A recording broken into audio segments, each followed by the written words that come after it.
My husband Marcus thought he was so brilliant. He thought he'd orchestrated the perfect vanishing act, leaving me with a life insurance payout while he started fresh, free from our life together, and the mounting debts he'd hidden so well. He believed he was pulling off the ultimate disappearing act, a grand escape into a new life. But what he didn't know was that I had already stumbled upon his elaborate scheme, and I was busy rewriting the script, adding a twist he never saw coming. When he finally went through with his so-called disappearance and tried to cash in on my manufactured grief, he got a very different kind of surprise than the anonymous freedom he was expecting.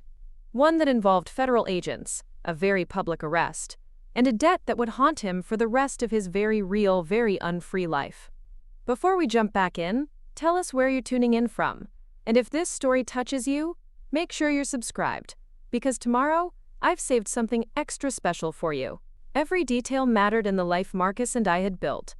My name is Ilara, and for 10 years I genuinely believed I was living a dream. Picture this: a sprawling, modern home nestled in the affluent suburbs of Greenwich, Connecticut, with floor-to-ceiling windows overlooking manicured lawns and a sparkling infinity pool. 2 high-end electric cars charged silently in the driveway, his sleek Tesla, and my practical yet stylish Rivian. A playful golden doodle named Cooper greeted us at the door every evening, his tail wagging with the kind of unconditional joy that made any lingering stress from the day simply melt away. Marcus Thorne was everything I thought I wanted in a husband when we met at a tech conference in Silicon Valley a decade ago. He was charismatic, brilliant, with the kind of sharp wit that could make you laugh until your sides hurt and forget every insecurity you ever had. He was a rising star in the cybersecurity world, always on the cusp of the next big innovation, always dressed in designer casual wear that made him look effortlessly sophisticated. I was working as a data analyst for a promising startup back then, making a comfortable living but nothing compared to Marcus's burgeoning empire. He swept me off my feet with impulsive private jet trips to remote luxury resorts, dinners at Michelin-starred restaurants where the food was as much art as sustenance, and a proposal under the northern lights in Iceland that felt utterly magical. When he slipped that 3-carat sapphire ring onto my finger, I honestly believed I was the luckiest woman on earth. Our wedding was everything I'd ever imagined and more. A breathtaking ceremony at a cliffside estate overlooking the Pacific Ocean, attended by 400 guests, followed by a reception that likely cost more than most people's retirement savings. Marcus insisted on the absolute best of everything. "Nothing's too good for my wife," he'd say, and I believed him. I believed every single word that flowed so smoothly from his lips. For the first few years, our life together was precisely what it appeared to be from the outside. Marcus's company, Sentinel Cyber, was skyrocketing. We bought the house in Greenwich, furnished it with custom-designed pieces and original artwork that Marcus claimed were sound investments. We took lavish vacations to exotic locales, the Maldives, Patagonia, even a private safari in Botswana. I eventually left my startup to launch my own virtual assistant firm, specializing in high-end personal and executive support. It wasn't as high-profile as Marcus's world, but I loved the challenge and the flexibility it offered, allowing me to be the supportive partner he seemed to desire. But here's the thing about perfect lives: they are almost always too good to be true. The subtle cracks began to appear about 3 years ago, though at the time, I dismissed them, unwilling to acknowledge anything was amiss. Marcus became increasingly guarded about his work, spending longer hours holed up in his home office, taking hushed calls behind a closed door. When I'd ask about his day, he'd offer vague responses about complex algorithms, security breaches, and sensitive client negotiations. He started traveling more frequently, sometimes for weeks at a time, to places he rarely specified, beyond, quote, data centers or international conferences. I rationalized it, telling myself it was simply the demanding nature of his business. Cybersecurity was complex, I reasoned. High-stakes deals required absolute discretion. Successful men had incredibly demanding schedules. I prided myself on being a supportive wife, on not prying, on trusting him to navigate his professional life while I managed our personal one. What I didn't know then was that Sentinel Cyber hadn't been thriving for years. What I didn't know was that the extravagant lifestyle we were accustomed to was built on a crumbling foundation of elaborate financial deceptions, crippling debt, and increasingly desperate schemes.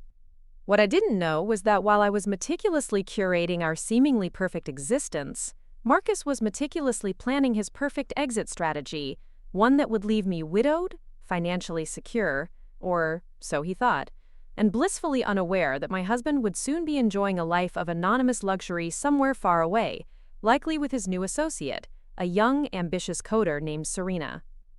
The bitter irony is that if Marcus had simply been honest with me about his financial woes, I would have stood by him.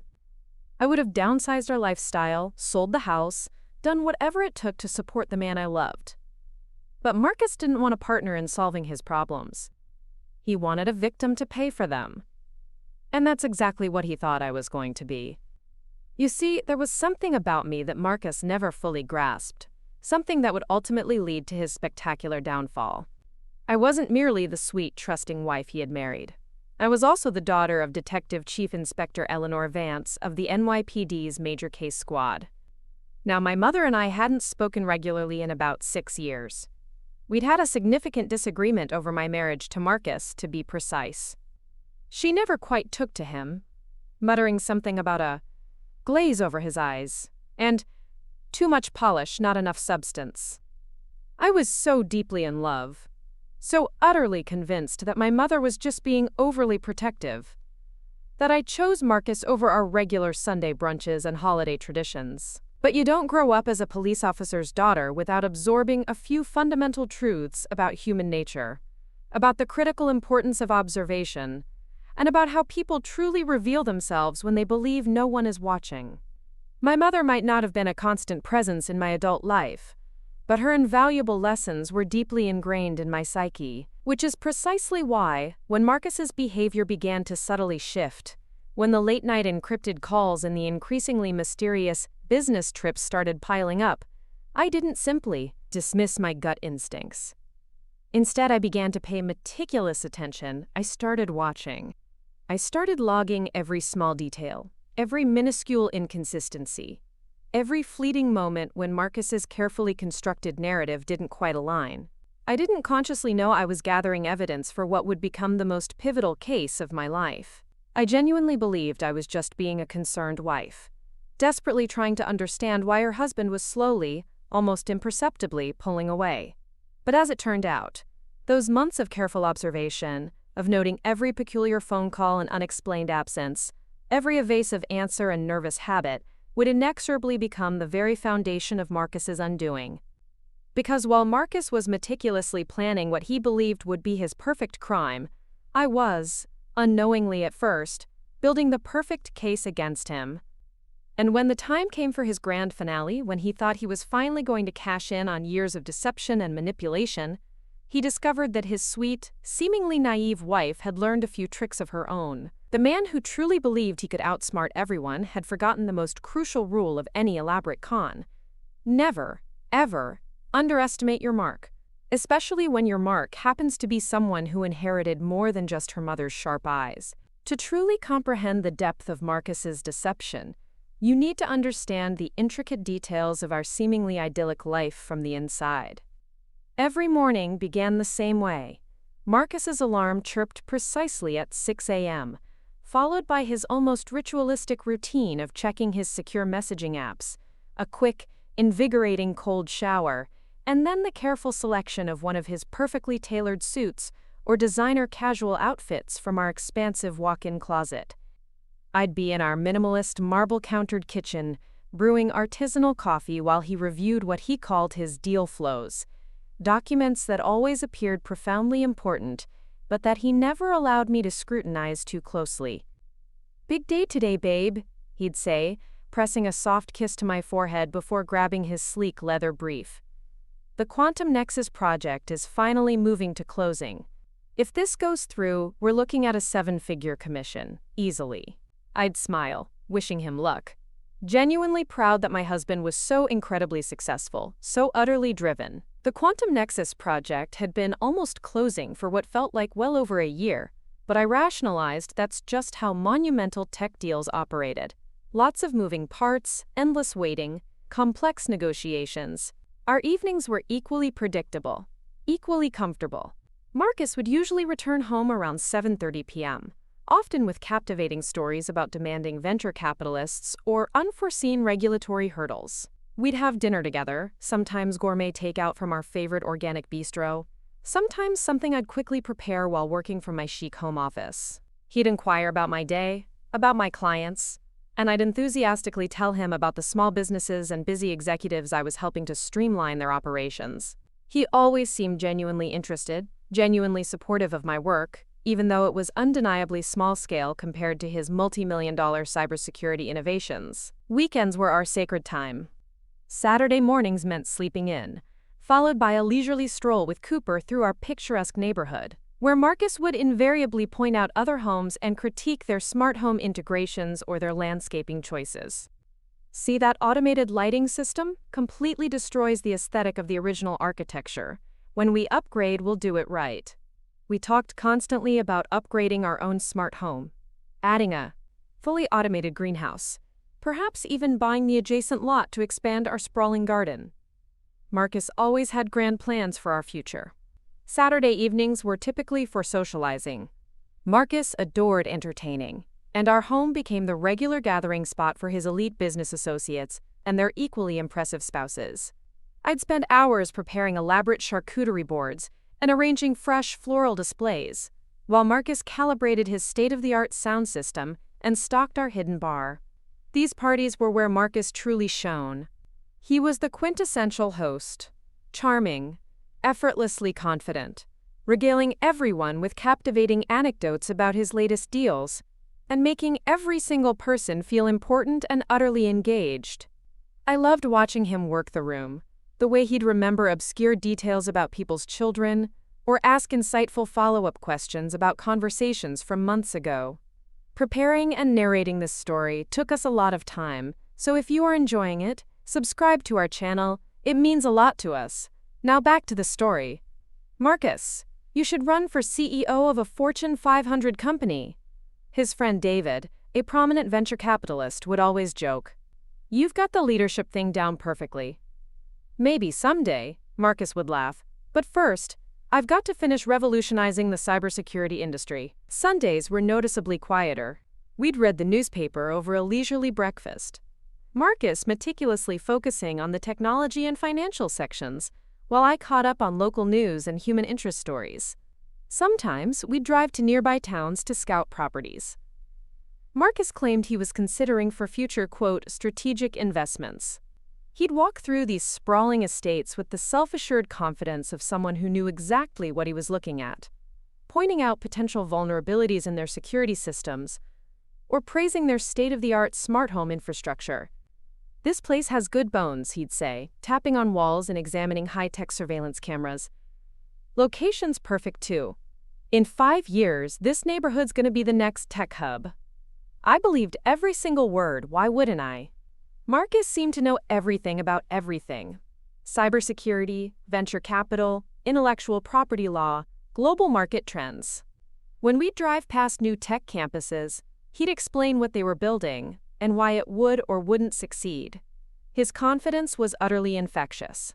Our financial life seemed equally robust, equally transparent. We maintained joint checking and savings accounts, though Marcus handled the vast majority of our complex financial planning. I live and breathe this stuff all day, he'd say whenever I'd offer to help with investment strategies or major purchases. Let me handle the boring money stuff, so you can focus on growing your business. Every month, Marcus would meticulously show me statements proving our diversified investments were performing exceptionally well, our retirement accounts growing steadily. He'd patiently explain market fluctuations and why certain tech stocks were excellent long-term holds. We're building something here, Alara, he'd say, pulling me close as we reviewed our impressive portfolio. By the time we're 50, we'll be set for life, financially free. He was incredibly generous with gifts. A stunning diamond necklace for our anniversary. A surprise weekend in Paris for my birthday. A brand new, top-of-the-line workstation when mine started showing its age. Success means nothing if I can't spoil my wife, he'd say whenever I protested that something was too extravagant. The accident insurance paperwork, which I now know was actually a series of highly inflated life insurance policies, came up during one of these routine financial planning sessions about 2 years ago. Marcus had a stack of crisp spreadsheets printed out, complete with colorful charts illustrating our vast assets and liabilities, along with projected retirement scenarios and contingency plans. "There's one crucial gap in our planning," he said, pointing to a section highlighted in bright red. "If something were to happen to one of us, the other would struggle significantly to maintain our current lifestyle. We need robust accident and life insurance." It made perfect logical sense. We had the immense house, multiple car payments, a very specific and very high standard of living. If Marcus were to die unexpectedly, I'd instantly lose his substantial income. If I were to pass away, he'd lose my contribution to our household. Plus, he'd likely need to hire significant help for things I usually managed. "How much are we talking about?" I asked, meticulously scanning his calculations. "5 million each should comfortably cover it," he explained, his voice calm and reassuring. "Sounds like a lot, but when you factor in mortgage payments, maintaining the estate, potential medical expenses as we age, and providing for future generations, it's really just responsible, long-term planning. $5 million. The number seemed utterly staggering, almost unbelievable. But Marcus's logic was impeccable, his explanations perfectly reasoned. We were young, healthy, and successful. The premiums wouldn't be prohibitive, and it was precisely the kind of forward-thinking financial planning that distinguished truly successful couples from those who lived paycheck to paycheck, one crisis away from ruin. "You really think we need that much?" I asked, still slightly overwhelmed by the sum. Marcus quickly pulled up a complex insurance calculator on his laptop, showing me intricate formulas for replacement income, future educational expenses, and long-term care scenarios. "Trust me, babe," he insisted, his eyes earnest. "I've seen what happens to families who don't plan properly. We are not going to be those people." So we applied for the policies. Marcus handled the vast majority of the paperwork, naturally, since he understood the intricacies of insurance and financial derivatives far better than I did. We underwent comprehensive medical exams, answered a myriad of questions about our health and lifestyle, and provided extensive financial documentation. The entire process took about 8 weeks, but eventually, we were approved. "There," Marcus said triumphantly when the final thick documents arrived. "Now we're completely protected, no matter what life throws at us."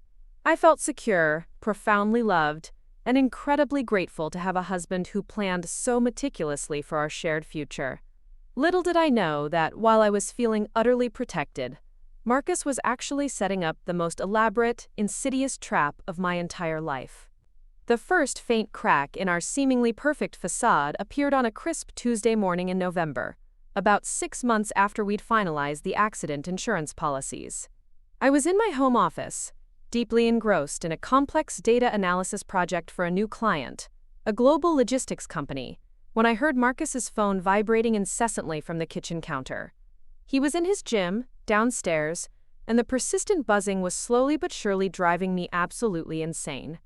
I walked over to silence it, not intending to snoop, but the name flashing repeatedly on the screen immediately snagged my attention. K. Sterling. The phone had been buzzing relentlessly for over 10 minutes straight. Clearly, this was someone who needed to reach Marcus urgently, someone important. When it finally stopped, I saw a staggering 23 missed calls from the exact same number. When Marcus finally emerged from his gym, looking refreshed, his face went almost imperceptibly pale for just a split second before he forced a bright, unnaturally wide smile. "Oh, that's Kevin Sterling," he stammered, grabbing his phone with a little too much haste. "He's one of my more demanding private investors. Guy's a bit neurotic. Probably just wants an update on something trivial." He quickly headed toward the garage. "I'll call him back from the car, get this sorted." But through the panoramic kitchen window, I watched Marcus pace back and forth in our expansive driveway for a full 30 minutes, his free hand gesturing frantically as he spoke into his phone, his voice hushed and agitated. This didn't look like a casual investor update. This looked precisely like damage control, like a desperate attempt to contain a rapidly escalating situation. That afternoon, my curiosity finally got the better of me. I discreetly searched online for K. Sterling Cybersecurity Investor and Kevin Sterling Greenwich Finance. Nothing. No reputable development company. No established investment firm. No professional business profiles that link to a Kevin Sterling in the cybersecurity or finance world, especially not one that Marcus, with his meticulously curated network, would be dealing with. This struck me as profoundly strange, considering Marcus constantly emphasized the importance of his investor relationships and how these individuals were major players in the global tech landscape. When Marcus came home that evening, looking a little too jovial, I casually brought up Kevin Sterling again, just to observe his reaction. "Oh, you know these investor types," Marcus said, not quite meeting my eyes, a fleeting shadow crossing his features. "Very private, very low profile.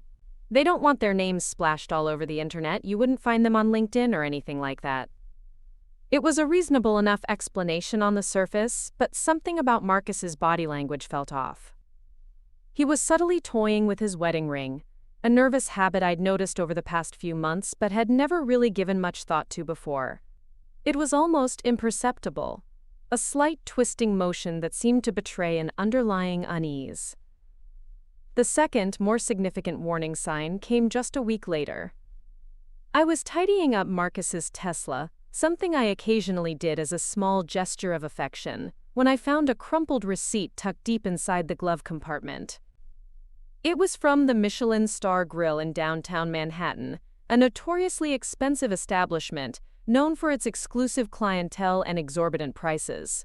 The total on the receipt was an astronomical $875 for dinner for two. The date on the receipt was from the previous Tuesday, a day when Marcus had explicitly told me he was working late on a critical server migration project at a secure data center outside of Philadelphia. I stared at that receipt for what felt like an eternity, a cold knot forming in my stomach. Marcus had always expressed a strong dislike for the Michelin Star Grill. He'd once scoffed, saying their portions were laughably small and their ambiance too stuffy. We'd been there once, years ago, for a mandatory industry dinner, and he'd complained about the pretentious atmosphere and the over-the-top bill for weeks afterward. So why was he eating there now, and more importantly, why with someone else, especially when he was supposedly hours away in Philadelphia? When I confronted him about it that evening, feigning casual curiosity, Marcus had another perfectly plausible, almost too perfect, explanation. "Oh, that? Yes, I had to take one of our international associates, a new client from Dubai, out for dinner. Part of securing the Quantum Nexus deal, you know. He was in town for a whirlwind 24 hours, and I had to entertain him. Boring as hell, honestly, but you do what you have to do to close big deals." Again, the explanation was seemingly reasonable, but Marcus was fidgeting with his ring again, and he had conspicuously avoided using the associate's name. It was always one of our international associates, never Mr. Al-Hamad or Jamal or whatever their actual name might be.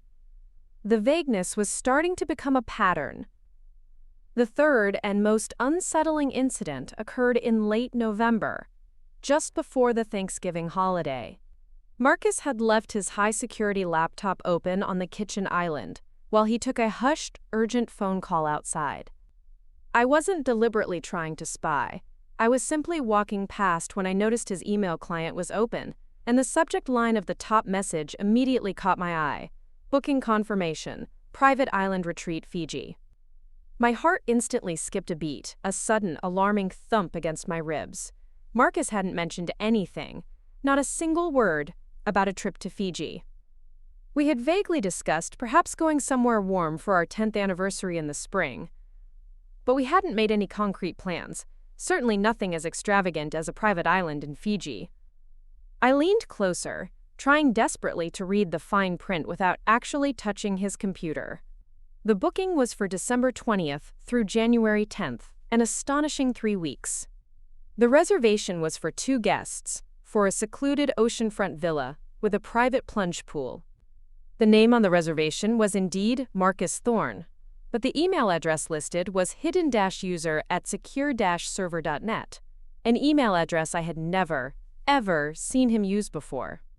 His usual business account was linked to his company, Sentinel Cyber, and his personal email was a common, well-known provider. This anonymous address set off immediate alarm bells. When Marcus finally came back inside, looking slightly flushed but composed, I decided to test him, to probe for a reaction. "Hey, have you thought any more about our anniversary trip? Maybe somewhere really warm, tropical?" "Actually, yeah," Marcus said, closing his laptop with surprising speed and finality, almost as if he was trying to hide something. "I was thinking we could do something truly spectacular, completely out of the ordinary. Maybe Fiji? I heard the private island resorts there are supposed to be absolutely breathtaking." "Sounds incredibly expensive," I remarked, watching his face carefully, trying to gauge his sincerity. "Well, the Quantum Nexus deal should close before Christmas," he replied, a confident smirk playing on his lips. "We'll be able to afford to splurge a little, celebrate our success in style. The Quantum Nexus deal, always the Quantum Nexus deal." I was starting to seriously question if this mythical, ever-elusive project actually existed, or if it was merely a convenient narrative Marcus used to explain away his increasingly extravagant spending and mysterious disappearances. But what truly bothered me wasn't just the private island resort reservation. It was the astonishing timeline, December 20th through January 10th. Marcus had never taken 3 full weeks off work in all the years I had known him. He was perpetually talking about how cybersecurity was a 24/7 business, how critical deals could collapse if you weren't constantly managing them, how a single day away could mean losing millions. This extended absence was completely uncharacteristic, a glaring deviation from his established work patterns. The fourth and most blatant warning sign emerged in early December, though I almost missed it entirely in the flurry of holiday preparations. I was at the upscale organic grocery store in downtown Greenwich, picking up ingredients for a charity bake sale, when I quite literally bumped into Lena Chen, the wife of one of Marcus's supposed business partners, Ben Chen. We had met several times at Marcus's networking events, and she had always been exceptionally friendly and outgoing. "Ilara, how are you?" she exclaimed, her smile bright but a hint of surprise in her eyes. "I feel like we haven't seen you and Marcus at any industry events lately. Everything all right?" I felt a pang of confusion, a flicker of unease. "What do you mean?" I asked, forcing a casual tone. "Marcus has been super busy with the Quantum Nexus project, but we were just at the Carmichael's annual holiday gala last month, weren't we?" Lena looked genuinely puzzled, her brow furrowing slightly. "The Carmichael's gala? Ilara, my husband Ben and I were absolutely at that party. You guys definitely weren't there. We looked for you." My stomach dropped, a cold, heavy stone. "Are you sure?" I pressed, my voice a little too sharp. Lena nodded emphatically. "Positive. Actually, now that I think about it, we haven't seen Marcus at any of the major industry events in months. Ben was just saying the other day that Marcus seems to have completely dropped off the radar entirely. We thought he might be unwell or something."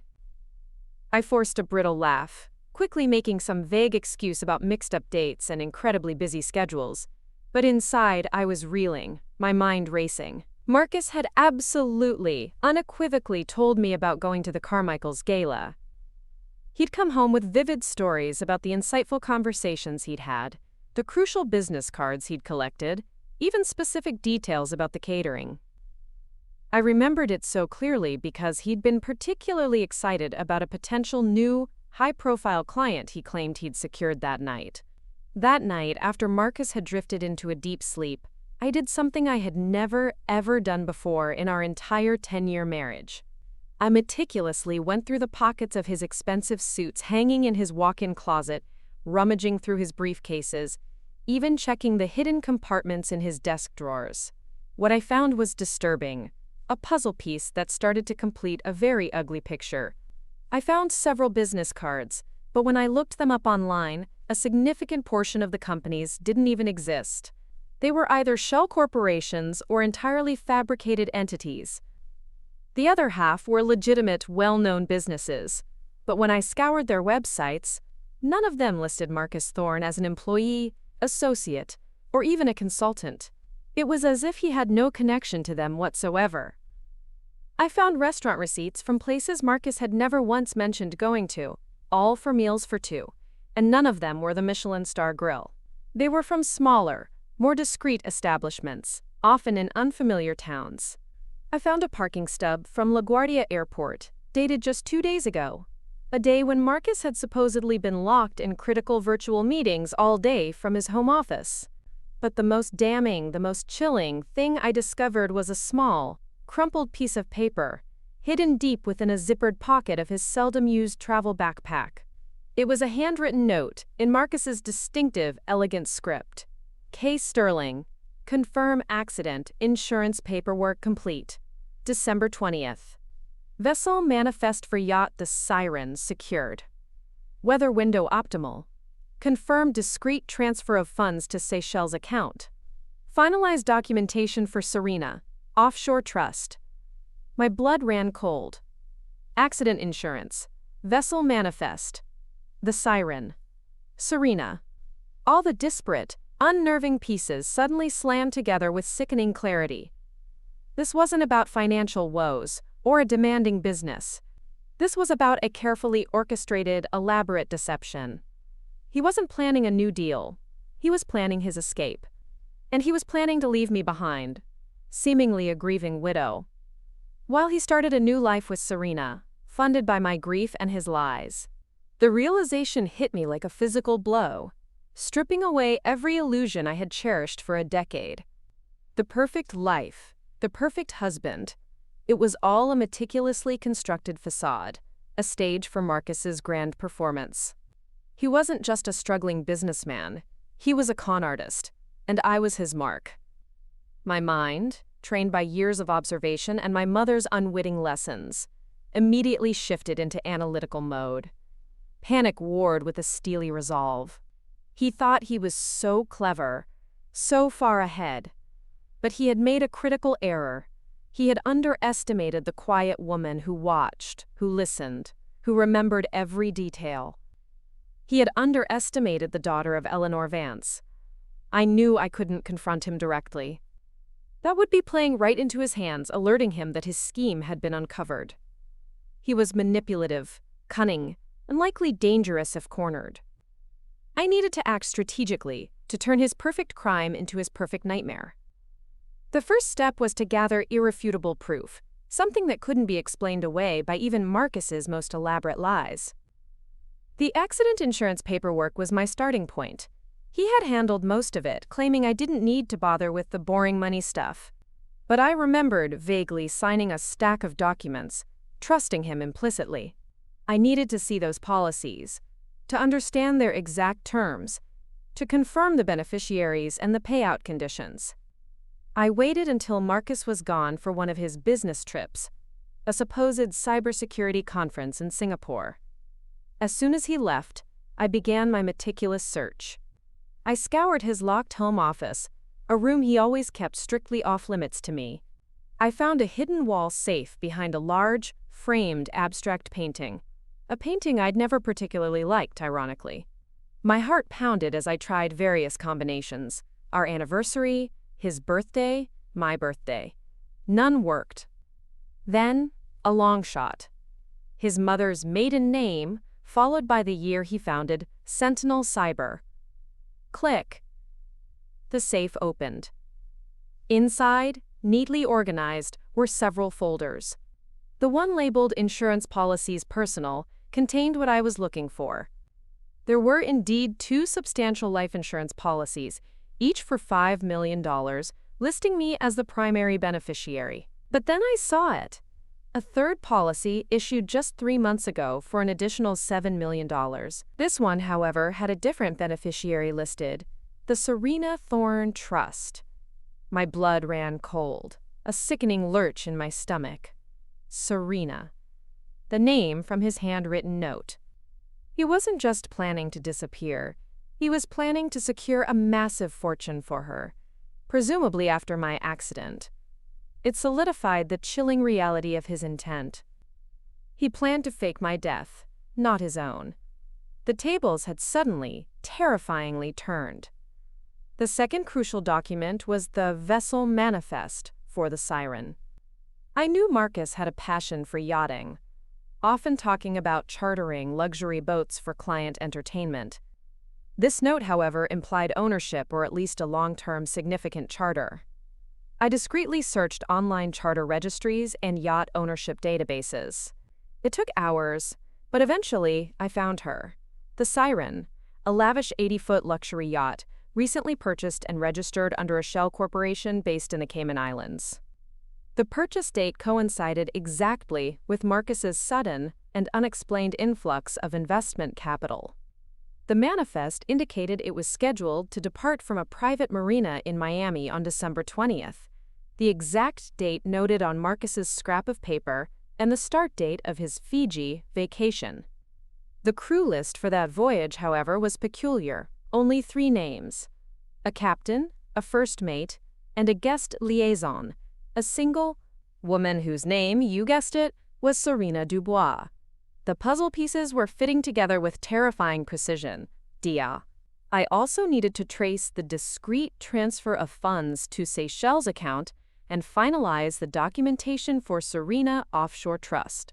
This was more complex, requiring access to Marcus's financial records beyond what he normally showed me. I remembered him mentioning a specific encrypted external hard drive he used for sensitive client data. I found it hidden in a false bottom of his desk drawer. It was password protected. This time, I tried variations of Serena's name, their rumored anniversary, even obscure tech jargon he sometimes used. Nothing. Then, on a hunch, I tried the first half of his mother's maiden name followed by Serena's first name. Access granted. The drive whirred to life, revealing a labyrinth of financial documents, shell company registrations, and encrypted communications. There were indeed transfers totaling millions of dollars to an account in the Seychelles, and meticulously drafted legal documents for the Serena Thorne Irrevocable Trust, with Serena Dubois listed as the sole beneficiary and Marcus as the trustee. The entire scheme was laid bare. He was planning to abscond with Serena, leaving me to be declared deceased, collecting on the insurance, and using that money to fund their lavish new life. The sheer audacity, the cold-blooded calculation, sent a shiver down my spine. My anger solidified into a chilling resolve. Marcus Thorne was not going to get away with this. He had planned my perfect death, but I was going to give him a very real surprise. This wasn't just about revenge, it was about justice. And I knew exactly who could help me serve it. It was time to call my mother. Our relationship had been strained, but there was an unspoken understanding, a shared moral compass forged by years of her police work. I took a deep breath, clutching my phone. "Mom," I said, my voice steadier than I expected. "I need your help. It's about Marcus." I laid out everything, calmly, methodically, every piece of evidence, every inconsistency, every chilling detail I had uncovered. I could hear the shift in her breathing on the other end, the subtle tightening in her voice that told me she was no longer just a mother listening to her daughter, but a detective evaluating a complex case. "Ilara," she finally said, her voice low and grave. "This is serious. You've done well to gather this. Don't confront him. Don't let on. I'm mobilizing a team. This will take precision." My mother put me in touch with a federal agent specializing in financial fraud and insurance scams, Agent David Riley. He was sharp, perceptive, and immediately grasped the gravity of the situation. We worked in secret, building an ironclad case against Marcus. I shared every document, every digital breadcrumb from the encrypted hard drive, every observation. My home became my surveillance hub. I subtly placed listening devices in Marcus's office and car, under Agent Riley's strict guidance, to capture any incriminating conversations. I mirrored his phone, creating a ghost image of his calls and texts without him ever knowing. It was a risky, nerve-wracking existence, living a lie within a lie, pretending ignorance while meticulously dismantling his world from the inside. The plan began to take shape. Marcus had set the date for my accident, December 20th, the same day the Siren was set to sail, the day he would leave for Fiji. He was meticulous, almost arrogant in his planning, even going so far as to subtly adjust my daily routine, steering me towards isolated activities where an accident would be more plausible. He suggested I take up solo morning jogs along a secluded cliffside trail, or go kayaking alone on the choppy Long Island Sound. He even insisted I get a standalone GPS tracker for my car, for safety, he said, but I knew he meant it to confirm my location during the accident. Each suggestion was a chilling confirmation of his intent. I played along, feigning enthusiasm, my heart pounding with a mixture of fear and calculated anticipation. The twist I had planned was simple but devastatingly effective. Marcus believed he was making me disappear. I was going to make him disappear into federal custody. And I wouldn't leave him with a tidy, anonymous escape. I would leave him with the real surprise. The crushing weight of his monumental debt, the public humiliation of his arrest, and the complete destruction of his meticulously crafted image. My disappearance would be staged, but his would be real. As December 20th approached, the tension in our home became almost unbearable for me, though Marcus seemed blissfully oblivious, radiating an unsettling calm. He was polishing his perfect alibi, while I was perfecting his downfall. On the morning of the 19th, Marcus casually suggested our final plans for the following day. "Babe," he said as he sipped his organic green juice, "I really think you should try that new challenging kayak route along the Sound tomorrow morning. The forecast looks amazing, perfectly calm water for a change. A great way to clear your head before I leave for Fiji." His eyes held a strange, almost predatory gleam. He was setting the stage, guiding me towards my accident. I agreed readily, feigning excitement. "Oh, that sounds wonderful, Marcus. I'll pack a light lunch and make a day of it. You focus on your flight." Inside, my stomach churned. Under Agent Riley's meticulous supervision, we rigged my kayak with a discreet tracking device, distinguishable from Marcus's own tracker. We prepared a dummy float bag filled with my personal belongings, my phone, a spare change of clothes, a small wallet with some cash and my ID, all designed to look like they had been swept away in the event of an accident. The plan was for me to launch the kayak, paddle a short distance, then deliberately overturn it in a prearranged, shallow area known to have strong currents that would carry the float bag out to sea. Meanwhile, I would swim to a hidden spot along the shore, where Agent Riley's team would be waiting. From there I would be whisked away to a secure location to be declared missing, presumed drowned. The hard part was the internal struggle, maintaining the facade. Marcus would kiss me goodbye, ostensibly for his Fiji trip, knowing he was leaving me to what he thought was my fate. I had to smile back, play the loving wife, knowing I was sending him off to a very different kind of destination. My mother, pragmatic as ever, reminded me, "Laura, this isn't just about getting him, it's about protecting yourself. He's dangerous, focus on the outcome." The night before, Marcus was unusually attentive, almost affectionate. He cooked my favorite meal, put on soft jazz, and talked about our future in Fiji, a future he planned to share with Serena. He even suggested a final toast. "To our next decade, my love, and all the adventures to come."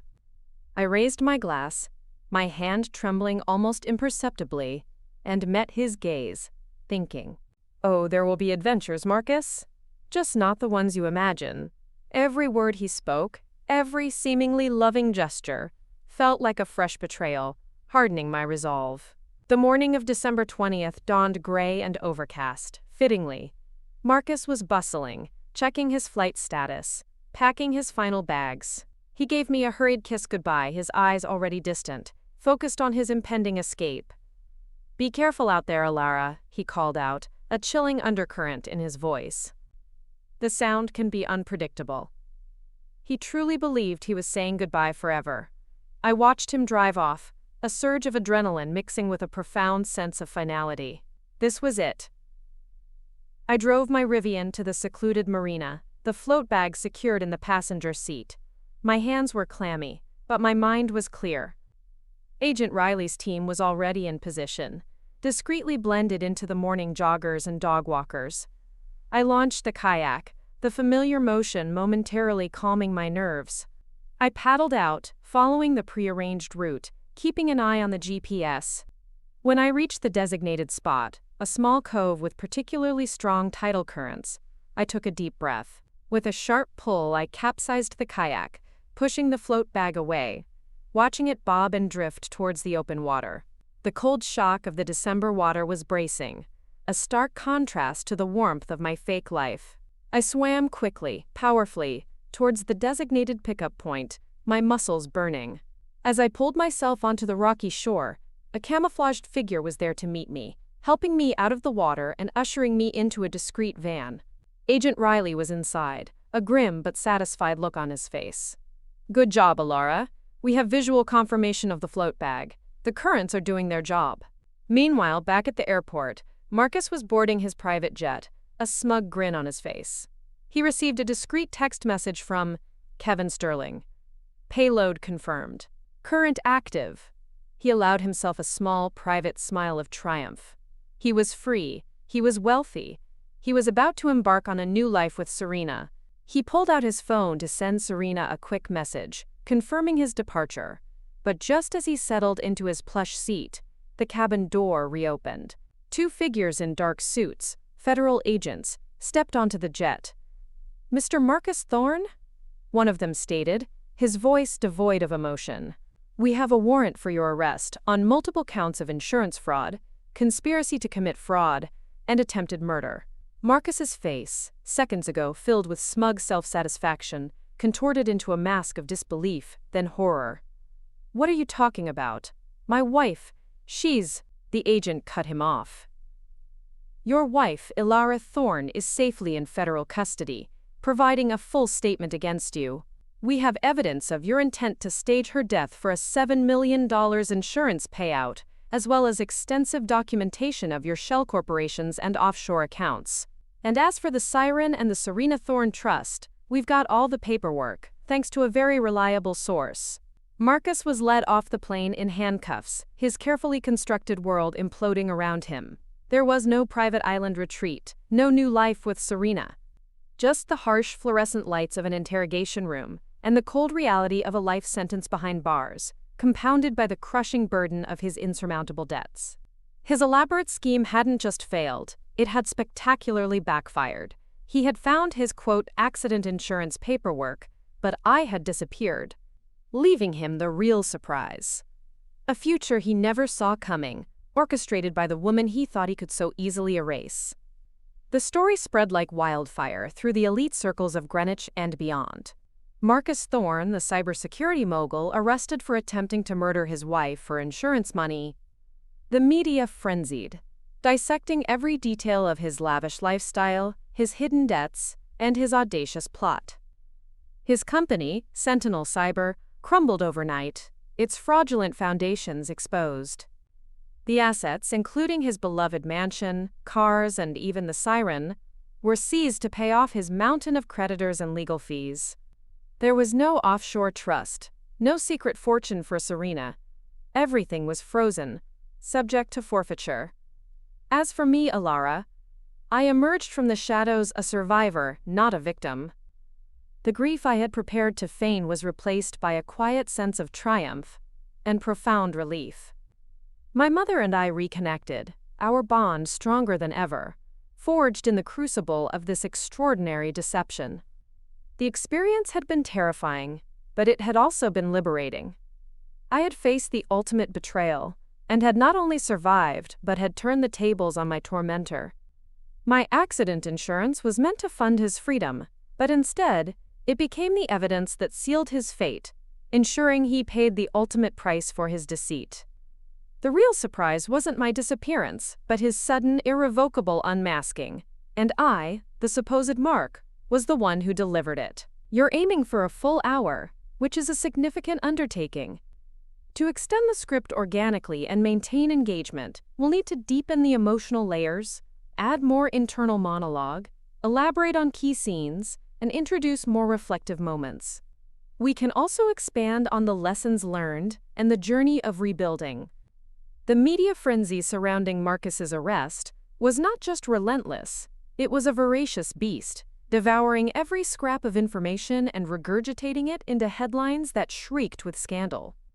Greenwich Guru's downfall, cybersecurity kingpin's treachery, wife's narrow escape from deceptive plot. The narratives were brutal, sensationalized, and inescapable. Every news channel, every true crime podcast, every online forum was dissecting the story with a morbid fascination. Photos of our perfect house, once featured in architectural magazines, were now plastered everywhere, a visual testament to the opulent facade Marcus had so carefully constructed. These images were chillingly juxtaposed with grainy, unflattering mugshots of Marcus, looking pale, disheveled, and utterly defeated, being led away in handcuffs. The contrast was stark, the message clear. The brilliant cybersecurity visionary, the man who had preached integrity and innovation, was revealed to be nothing more than a common con artist, attempting to orchestrate his wife's demise for a staggering $7 million insurance payout. His meticulously crafted public persona, built on years of calculated charm and technological prowess, crumbled to dust in a matter of days, revealing the hollow core beneath. The legal proceedings that followed were protracted, arduous, and emotionally draining, stretching on for what felt like an eternity. But with Agent Riley's meticulous groundwork and my detailed, unwavering testimony, the evidence against Marcus was simply overwhelming. It was a mountain of incontrovertible proof. The chilling Serena Thorne Trust documents, which spelled out his financial provisions for his new life with his mistress, were presented in court.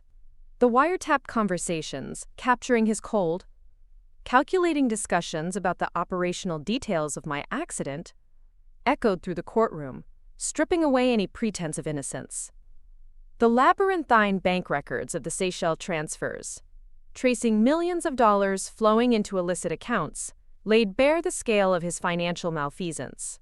The intricate web of shell corporations, designed to obscure his true financial state, was expertly unraveled by the prosecution.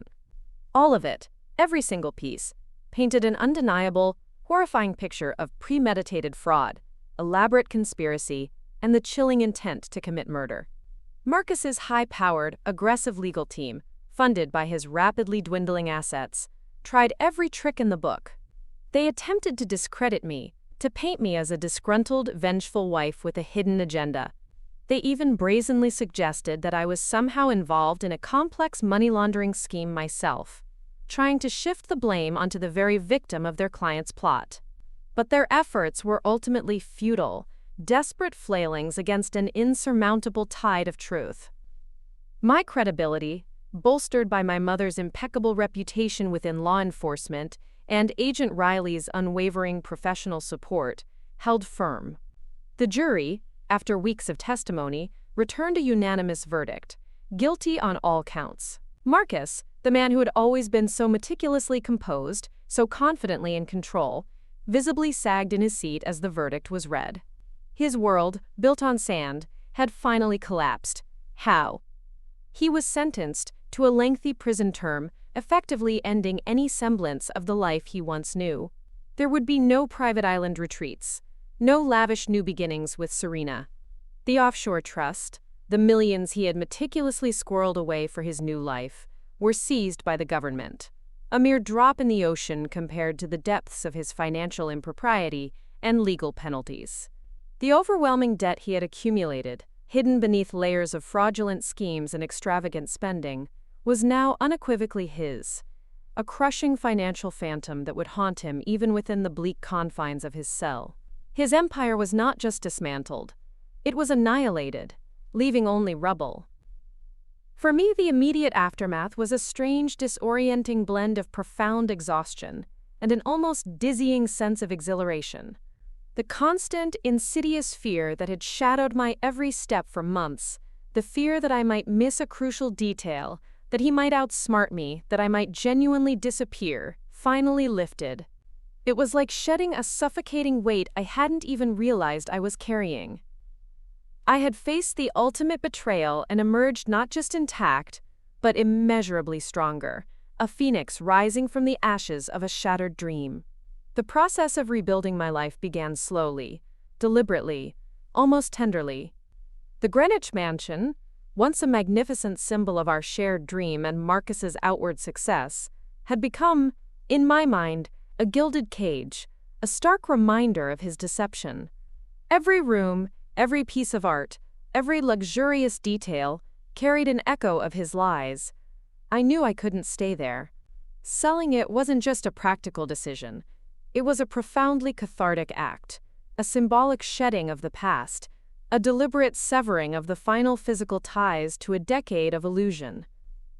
I chose a completely different path, opting for a charming, more manageable home in a vibrant, artistic community nestled in upstate New York. It was a fresh start, far from the echoes of Marcus's lies and the Jose. Suffocating pressure of maintaining a perfect, fabricated facade. The change of scenery was a breath of fresh air, a balm for my wounded spirit. My virtual assistant firm, which I had somehow managed to keep running throughout the entire ordeal, actually thrived in the wake of the trial. My newfound, albeit reluctant, public profile, ironically, brought a surge of new clients. People were intrigued by my story, drawn to my resilience and the quiet strength I had demonstrated. I channeled my energy into my work, focusing on genuine collaboration and helping small businesses and individuals navigate their own professional landscapes. There was immense satisfaction in building something real, something honest, in stark contrast to the deceptive world Marcus had inhabited. I also began volunteering regularly at a local women's shelter, sharing my story of survival, emphasizing the critical importance of trusting one's instincts, recognizing the subtle, insidious signs of manipulation and the power of self-preservation. I wasn't just a survivor, I became an advocate, a living testament to strength and unwavering resolve in the face of unimaginable adversity. My experience, once a source of deep pain, now served a higher purpose, empowering others. The most profound and lasting changes, however, were not external, they were deeply internal. The decade I spent with Marcus had, in retrospect, slowly, almost imperceptibly, eroded parts of myself.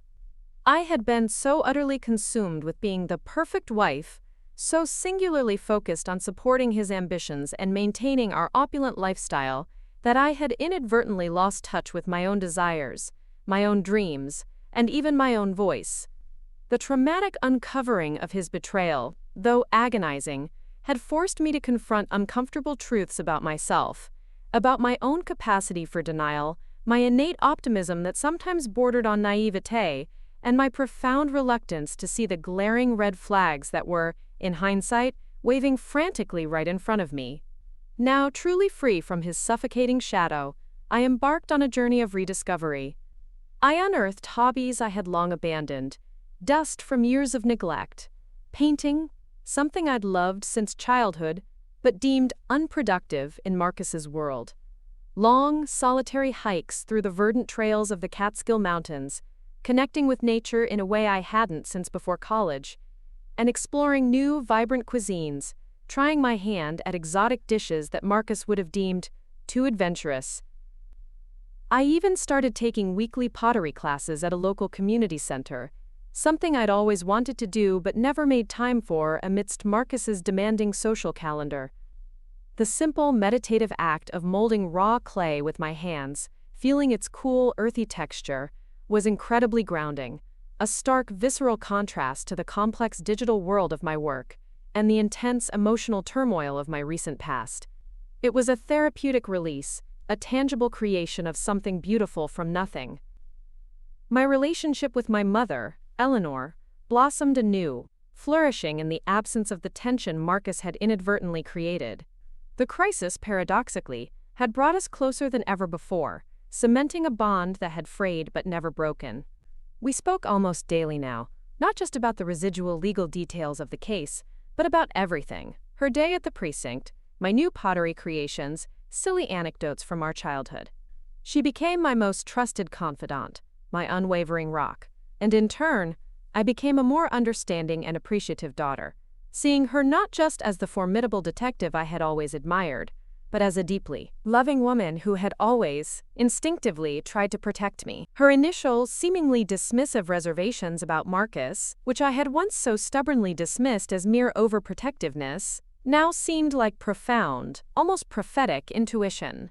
We reinstated our beloved Sunday brunches, sometimes joined by Agent Riley, who had, surprisingly, become a trusted friend and an honorary member of our small, resilient circle. These gatherings were no longer strained. They were filled with genuine laughter, shared stories, and a profound, unspoken understanding that only those who have faced immense challenges and emerged stronger can truly appreciate. It was a comfort I hadn't realized I desperately needed. I learned perhaps the most important lesson of all, to trust my instincts again. That quiet, insistent inner voice that Marcus had always managed to silence with his overwhelming charm, his calculated pronouncements, and his grand, intoxicating promises. I became more discerning about who I let into my life, valuing authenticity, genuine connection, and unwavering integrity above all else. Superficial charm, flashy displays of wealth, and grand gestures no longer held any sway over me. I looked for character, for kindness, for honesty, for realness. The sharp sting of betrayal still surfaced occasionally, like a phantom limb ache, a ghostly reminder of the pain. But it was quickly, almost immediately, replaced by a profound and overwhelming sense of gratitude.